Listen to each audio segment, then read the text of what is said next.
አደይና ዶክተር በመጨረሻም አብረው ተሳሳሙ። አደይ ቆይታዋን ለሊ ቤት አደረገችና ሰተት ብላ ዶክተርን ካላየው ሰላም አላገኝም ብላ ስትሄድ ዴቭም ደግሞ ሩታ ላይ እንዳጋጣሚ ሄዶ ነበርና ከዶክተሩ ጋር አልጋ ክፍል ገብተው ሲሳሳሙና ሲተቃቀፉ ሲያይ ዴቭም ራሱን መቆጣጠር አቅቶት ደነገጠ። የዴቭ እናት ልጅሽ የለምና ነይ ቶሎ ተብላ ተደውላ ነበርና የዴቭ እናትም ካለችበት ሀገር እየበረረች ስትመጣ መቼም ሩታም ታማለችና ወደ ሆስፒታል ሄደሽ ማየት አለብሽ ብለው ሲሏት አደይ ከዶክተሩ ጋር ስትሳሳምና የዴቭን ድንጋጤና ሁኔታ ስታየው ራሷን መቆጣጠር አቅቷት ድፍት ብላ ማልቀስ ጀመረች። የአደይ መጨረሻ ይሄ መሆኑ በጣም ያሳዝናል። ከገጠር ቆይታቸው በሰላም ቢመጡም በጣም በሚገርምና በሚደንቅ ሁኔታ የዴቭ እናት አደይ ላይ ከባድና አስደንጋጭ ችግር ልትፈጥር ወሰነች። ቆይች ልጅ አሁንም መቼም ለዚች ለባላገርና ለገጠር ብሎ ገጠር ሂዶ እየተሰቃየ ነው የሚሉት እውነት ነው? ይህን ነገር ፍቅር መጠየቅ አለብኝ። መጀመሪያ ሩታ ላያት። ወይኔ ዴቭ መከራዬን አይቼ ወልጄ አሳድጌ መጨረሻ ከአደይ ጋር ይሆን እያለች እጅጉን በጣም አለቀሰችና አዘነች። አደይም እንግዲህ ለዶክተሩ ያላት ስሜት ምን እንደው ባይታወቅም እሱ ግን ከራሱ በላይ እንደሚወዳትና እንደሚያስብላት እንዲሁም ዴቭ ሩታ ላይ መጥቶ ወደ ዶክተር ክፍል ገብቶ ነበርና ሩታ የሆነችውን ነገር በሙሉ ሲጠይቀው ስለ ሩታ መመለሱን ትቶ አደይ ደህና ነች፣ በሰላም መጣችሁ፣ ቆይ መሆናችሁ ነው የጠፋችሁት እያለ ስለ አደይ ለመጠየቅ ሞከረና የዴቭን ሁኔታ ሲያየው ድንግጥ ብሎ ዝም አለ። ሩታ ከዛ ከሆስፒታል የማትወጣበት ትልቁ ምክንያት ዶክተር እንዲንከባከባትና ከአጠገቧ ሆኖ እንዲጠብቃት ስለፈለገች እንደምታፈቅረውና እንደምትወደው እስከሚረዳ ድረስ እየጠበቀች ነው። ዳይመንድም የመጨረሻ ማስጠንቀቂያ ለዶክተሩ ሰጠ።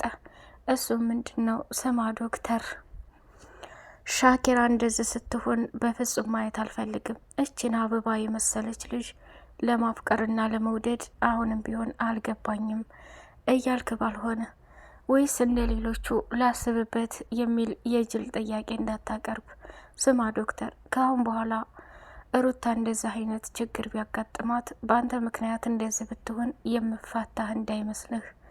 እያስፈራራህ ነው እንደ ዳይመንድ ብሎ አለው። እያስፈራራው ሳይሆን እውነታውን እየነገርኩ ነው። በሴት ልጅ ልብ መጫወት ምንድን ነው? ቆይ አንተ አላማና እቅድህ ምንድን ነው ብሎ ማፋጠጥ ጀመረ። ዶክተሩም ደግሞ ሩታን ልረዳት እፈልጋለሁ። ለካ ያ ሁሉ መመላለስና ያ ሁሉ ደጅ መጥናት ፍቅር ይዞሽ ነው እንዴ? ልረዳሽ መቻል አለብኝ ብሎ ደመደምና ወደ ተኛችበት ክፍል ሲሄድ አደይ መታ ስለነበር ፊት ለፊት አደይን ሲያይ ራሱን መቆጣጠር አቅቶት አደይ ላይ ሂዶ ጥምጥም አለ። መከረኛው ዴቭ እንግዲህ አደይና ዶክተሩ አንድ ላይ ሆነው ሲያቸው እጅጉን እየተቃጠለና እየተናደደ ይገኛል። የዴቭ እናት እጅጉን በጣም አምራለች። ካሁን በኋላ የመጣው ቢመጣ እኔ ዝም ማለት የለብኝም። ቆይ ምንድን ነው ነገሩ? ምንድን ነው እየተካሄደ ያለው? እድሜ ልክ መስዋዕትነትና ዋጋ የከፈልኩበት ትዳሬ ዴቭስ እያለች ማሰብ ትጀምራለች። ዴቭም ደግሞ የሆነ ነገር ማድረግ አለብኝ። ዶክተር በተደጋጋሚ ከአደይ ዘንድ ሊጠፋና ሊርቅ አልቻለም። ይሄ ማለት ደግሞ እንደሚወዳትና እንደሚያፈቅራት ይሰማኛል። ቆይ የኔ መውደድና ማፍቀርስ አይታየውም እንዴ? ለአደይ ብዬ ይሄን ሁሉ ስቃይ እየከፈልኩ ገጠር ድረስ አግተው እያሰቃዩኝ ያሉት ፈተና እያለፍኩ ያለሁት ለአደይ መሆኑን አይረዳም እንዴ ብሎ ራሱ በጣም ጨለለና ዶክተሩ ምን ለማድረግ እንዳሰበ እጅግ በጣም ያስፈራል። ሰላም ሰላም፣ ውድ የተከበራቸው የሌላ ኤንድ መሐመድ ቤተሰቦች እጅግ በጣም ተወዳጁና ልብ አንጠልጣይ የሆነው የአደይ ድራማ እንደቀጠለ ይገኛል። ቻናሉን ላይክ፣ ሰብስክራይብ ያደረጋችሁ ለምታበረታቱኝ ውድና መልካም ቤተሰቦቼ ከልብ አመሰግናለሁ። ሩታ ከሆስፒታል አልወጣም ብላ እንግዲህ ለፍቅር እናት ግግም አለች። የፍቅር እናትም ሩታ እናትሽ እኮ በልጅነት ላንቺ መከራና መስዋዕትነት ከፍላ አሳድጋሻለች። አሁንም ሰው ሀገር ላይ እየተንከራተተች ያለችው አንቺ ለነገ የተሻለ ህይወትና ደስተኛ ለማድረግ ነው። እየለፋች እየደከመች ነው። ቆይ አንቺ እንደዚህ ራስሽን ለማጥፋት ያነሳሳሽና የገፋፋሽ ነገር ምንድን ነው? እኔ ከፍቅር ያጎደልኩብሽ ነገር አለ? እንደ ፍቅር አይደል እንዴ ማይሽ? እንዲሁም ከሷ ብበልጭብኝ እንጂ አታንሽብኝም ሩታ። የሆነ ነገር ሆነሽ ቢሆን ለእህቴ ምን ልላት ነው? ይሄ ደግሞ ትልቅና አደገኛ ስህተት ነው። እናትሽን በህይወት ማግኘት ከፈለግሽ አንቺ መጀመሪያ መስተካከል መቻል አለብሽ። ታይ እንጂ ማሚ፣ እኔ እኮ አባቴም እናቴም አይወዱኝም። እኔ የምወዳቸው ሰዎች እነሱ አይወዱኝም። ስለዚህ እኔ የመኖሬ ትርጉም ምንድን ነው ብላ ስትል በጣም ደነገጠችና የሆነ ነገር ጠረጠረች።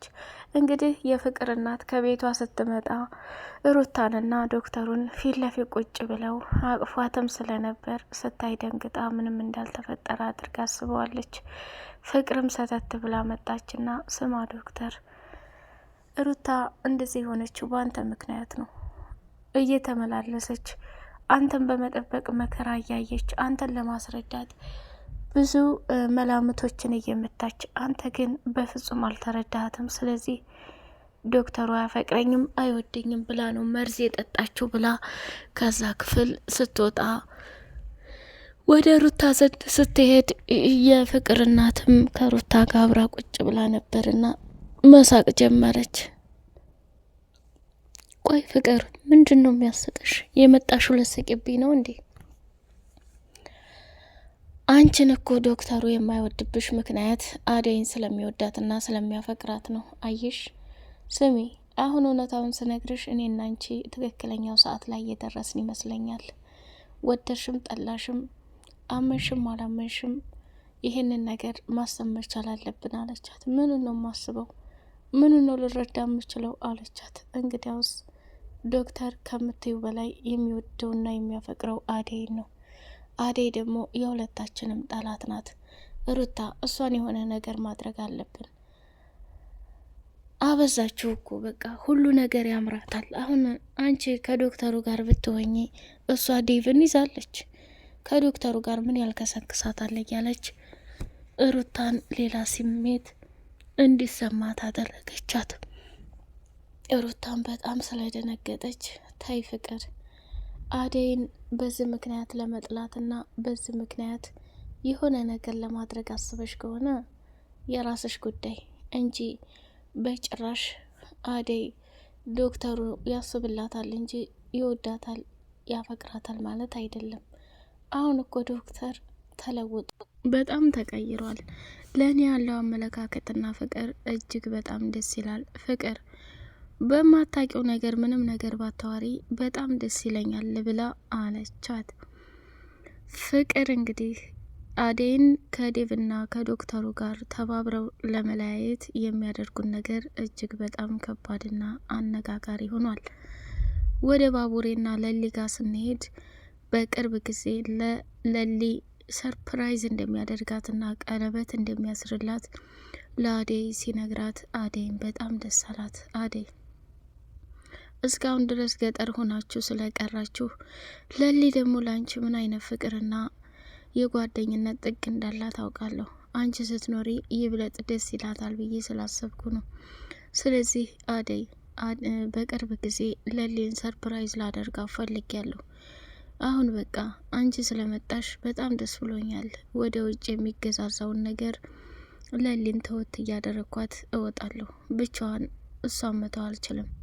አደይ እንደኔ ሆነሽ አደይን ጠብቂልኝ፣ ማናት ለሊን ጠብቂልኝ ብሎ ነገራት። አታስብ ባቡሬ፣ ይህን ነገር በማሰብህና በቅርብ ጊዜ ለለሊ ሰርፕራይዙን ለማየት በጣም ጓጉቻለሁ። እኔ ምንም አልነግራትም ብላ አለችና ለሊም ደግሞ አደይ በመምጣቷ እጅጉን በጣም ደስ ብሏት ቡና ልታፈላ ሽርን ጉድ እያለች ቆይ እኔ ስመጣ ዝም ያላችሁት ነገር ምንድን ነው? ምን እያወራችሁ ነው? ብላ ስትጠይቅ አይ ምንም አላወራንም፣ ይሄ እኔና ያደይ ጉዳይ ነው። አንቺ ደግሞ መቅናትሽ ነው እንዴ? ለማንኛውም አሁን ጓደኛሽ መታለች፣ ከጓደኛሽ ጋር ጥሩ ጊዜ ያሳልፉ። እኔም ደግሞ ስራ ስላለኝ ወደ ስራ መሄድ አለብኝ። አደይ አንድ የምነግርሽ ነገር ህይወቴ እንደዚህ እንዲያምርና ወደ ጥሩ ነገር እንድቀየር ያደረገችኝ ለሊ ብቻና ብቻ ናት። ስለዚህ ለሷ ሁሉም ነገር ይገባታል ብሎ ተናገረ። አደይ በጣም የለሊን ደስታ ለማየት እጅጉን በጣም ቸኩላለች። ብርሃን አጎቷ አስሯት እያሰቃያት በነበረ ጊዜ መስፍን መጥቶ ሲፈታት እየበረረች ወደ እናቷ ጋር ሄደችና አደይና ዴቭ ተመልሰው ወደ ከተማ እንዲሄዱ ስትነግራት እኮ ዴቭም ተመለሰ፣ ወይኔ በቃ መጨረሻው የሆነ ማለት ነው እያለች በሀሳብ ጭልጥ ብላ ሄደች። አበበ ስለነበረ የብርሃን እናት አታስቢ፣ ሁሉም ነገር ለበጎ ነው። ቆይ አንቺ የት ሆነሽ ነው እህትሽን እንኳ ሳትሸኛት የቀረሽው? እማዬ አጎቴ የትልቁ በረት ውስጥ አጉሮ እያሰቃየ ነበር፣ መስፍን የደርሶ ፈታኝ ብላለች።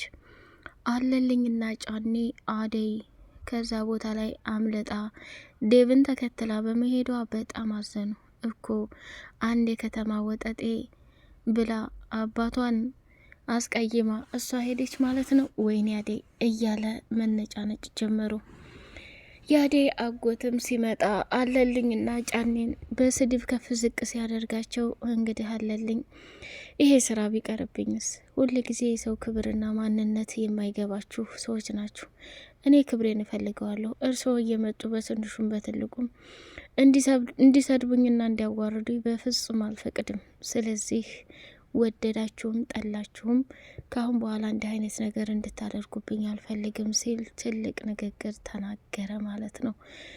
አለልኝም ደግሞ ቦታውን ትቶ ሄደ። ጫኔ እዛው እየተርመጠመጠና ከነሱ ጋር አብሮ ለመስራት መወሰኑ የማይቀር ሆኗል። ኪንጎ ቤቲ ስለታሰረች እንግዲህ መርማሪውም እየተከታተለ የሰሩትን ወንጀልና ያደረጉትን ነገር እንዲናዘዙ አደረጋቸው። ቤቲም እዛ አቶ ማቲያስ ድርጅት ውስጥ እንደምሰሪ እናውቃለን። እዛ ድርጅት ውስጥ የሚሰራውን ወንጀል እያንዳንዱ እንድታጋልጭና እንድትናገር ይፈልጋለሁ። ከአንቺ ጋር አብሮሽ የሚሰራውንም ሰውዬ አንጠልጥሌ አመጣዋለሁኝ። ስለዚህ እውነቱን አፍርጠሽ ተናገሪ ብሎ ሲላት እሷም ኪንጎ ነው ለማለት በጣም ፈርታ እየተንቀጠቀጠች የፈራች ትገኛለች ማለት ነው። እንግዲህ ኪንጎም ደግሞ ቆይታውን ከቅምጥል ቤት አድርጎ ዳይመንድን ፍለጋ ሲሄድ እንደ አጋጣሚ ደግሞ መርማሪ ፖሊሱም ፊት ለፊት ሲያገኛቸው እየተደናበሩ ነበር። ኩኩሻም ቤቲ ወጥመድ ውስጥ በመግባቷ በጣም ተጨንቃ እያዘነች፣ ወይኔ ሰው የሌለው ሰው መጨረሻው ይሄ ነው፣ በጣም ያሳዝናል፣ ሚስኪን ናት እያለች ስትል፣ ቆይ አንቺ ምን ሆነሻል? ወንድሜ አንድ ነገር ቢሆን ከአንቺ ራስ አልወርድም። እቺ ቤቲ የምትባል ሰገጤ ከመጣይ በኋላ ነው ሁሉም ነገር ምስቅልቅሉ የጠፋው ብላ በጣም ተናደደችና ተበሳጨች። እንዴት እንደዚህ ታረጋለህ? በቃ እናንተ ለራሳችሁ ስሜትና ለራሳችሁ ሰው ብቻ ነው የምታዝኑት፣ እራስ ወዳድ የበዛበት ዓለም ብላ ኩኩሻም ከዛ ቦታ ላይ ተናዳ ዳይመንድን ጥላው ስትሄድ እሱም ልክ አልሰራሁም ሚዛናዊ መሆን አለብኝ ብሎ አለ። ቀጣይ ፓርት እስከምንገናኝ ሰላም አለይኩም ወራህመቱላሂ ወበረካቱ።